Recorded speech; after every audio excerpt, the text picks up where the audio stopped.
Well, one needs to think broadly, first of all. All the second coming verses in the Old Testament are Yahweh texts. It doesn't talk really about Jesus coming back. It talks about Yahweh coming back. But as you know, in the New, that always refers then at the parousia to Jesus. So what does that simply show? The very Jewish principle that an agent is like his sponsor's person.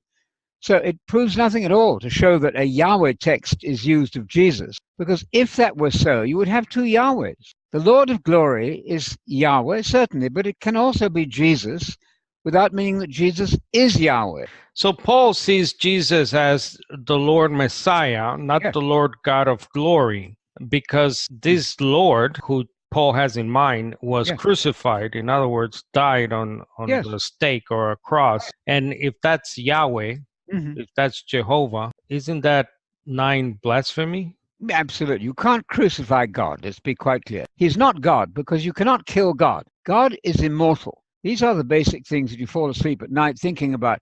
The immortal God cannot die. So you cannot crucify God. That's just to make a tangle and a mess of simple language. Sometimes Yahweh texts are applied to Jesus because Jesus is the instrument and agent, the supreme, unique agent, shaliach of God. That's true. The second coming verses, as I began to say earlier, are all God verses in the Old Testament, but in the New, they're applied to Jesus, who is not God. He's the Son of God, because if you had Jesus as God and the Father's God, I'm afraid that's two gods. That's one too many. And this is an Old Testament precedent of agents speaking. I mean, prophets sometimes speak in the first person as God. They identify themselves as Yahweh, something, by the way, which Jesus never does. And obviously you have angels, but then again, mainstream orthodoxy, the Catholic Protestant type, sees the angel of the Lord specifically as the pre-human Jesus. So That's right. It's sort of hard to convince them that that's an agent. It's interesting, Anthony, how much people confuse the agent with the principle. Oh, yes. Isn't that the case here? Yes, of course. Yeah, no, you're right. It's absolutely impossible for Jesus to be an angel because the psalm is quoted there in Hebrews and other places. To which of the angels did God ever say? It's a rhetorical question. You're my son. Never, ever, ever. The one thing Hebrews is driving home to us is whatever Jesus is, whoever he is, he's not an angel.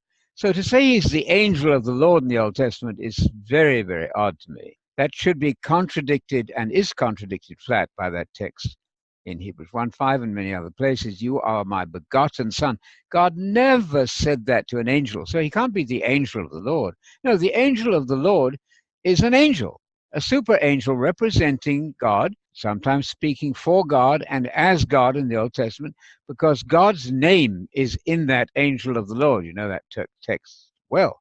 God's authority, the word name should be understood not in a Western sense, but a Hebrew sense. God's authority, God's personality, everything God stands for is invested in that angel as God's agent. Jesus is also God's agent, but he's a human being, the man, Messiah, Jesus, and his birth certificate is right there in Luke 2:11, where you read that he's the Messiah Lord, not the God Lord. These are really easy things, but I'm afraid we have been taken in by years of church tradition, not well examined, and the pressure now to conform, to be part of the groupthink, if you like, is very great. I understand that.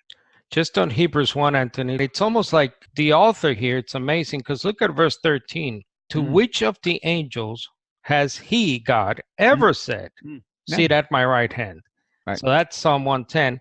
And then the next chapter, for it was not to angels that he, that is God the Father, subjected the world to come, of which we are speaking. So it's like the author here almost wrote these whole 2 chapters, just the entrance to his letter to sort of counter angelology, as some call it. The all-important Psalm 110, verse 1, which is a governing text, a key text over the whole of the New Testament, an umbrella text. Not to understand Psalm 110:1 is to be short of very important information. So what does Psalm 110:1 say? Yahweh, Jehovah, however you care to pronounce it, has an oracle to my Lord. That Hebrew word there is a non-deity word. Please note carefully. Adoni is the way that the rabbis tell you that the person being referred to is not God. It's a non-deity word. It should have no capital L. That's a disastrous mistranslation to have a second Lord with capital. That would make two Lords. No, it's a little L. That's correct. And the word is Adoni, which in all, I repeat, all of its 195 occurrences in the Old Testament is non-deity. That's the way the Jews, when they pointed the text, were keen to tell you who is God and who isn't, because that means everything to a Jew, and it should mean everything to us following Jesus, who quotes the very Shema and agrees with the Jew. That very Shema, in which all Jews were trained in Mark 12:29, Jesus is seen there to be a Shema reciting Jew, and he anticipates all the future confusion over Lord by immediately asking them a question which silenced all of them, as I think it still will today. Okay, tell me about Psalm 101, Jesus said, after agreeing on the Shema. That's wonderful. And that psalm proves beyond any possible doubt that the second Lord is not God. That's not God speaking to God. The universe is shattered by that idea, as any Jew will tell you. It's God giving an oracle to the highly supreme, exalted Lord Messiah, which he is,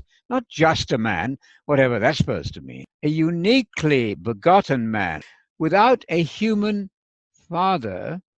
That's not a mere man, whatever that's supposed to mean, a kind of slur time mere man. No, he's uniquely the Son of God, and he's the Son of God from the womb. That's what we find in Matthew 1:20. That which is begotten, and that word begotten means brought into existence. Please note, you can't pre-exist if you're brought into existence. You can't exist and then begin to exist. These are just language muddles.